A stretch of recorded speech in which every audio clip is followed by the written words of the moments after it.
பானா காத்தாடி அப்படிங்கிற படம் மூலமா அறிமுகமானவங்க தான் சமந்தா.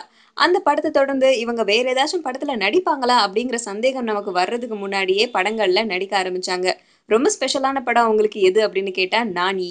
நானி படம் மூலமா தமிழ் மக்கள் எல்லாரையுமே ரொம்ப கவர்ந்தாங்க. அத தொடர்ந்து நீதானே என் பொன் வசந்தம் ஜீவா கூட நடிச்சாங்க. அந்த படத்துக்கு அப்புறம் அவங்களுக்கு நெறைய வாய்ப்புகள் கிடைக்கும் அப்படின்னு எதிர்பார்த்தாங்க. ஆனா நெறைய வாய்ப்புகள் கிடைக்கல. மார்க்கெட் கூட அப்படி இப்படின்னு சாயறா மாதிரியே இருந்துச்சு.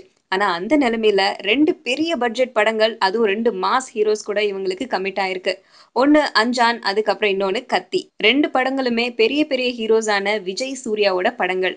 இந்த நிலைமையில இந்த வருஷத்துடைய பர்த்டே அவங்க நேத்து செலிப்ரேட் பண்ணியிருக்காங்க. கத்தி படத்துடைய ஷூட்டிங்ல.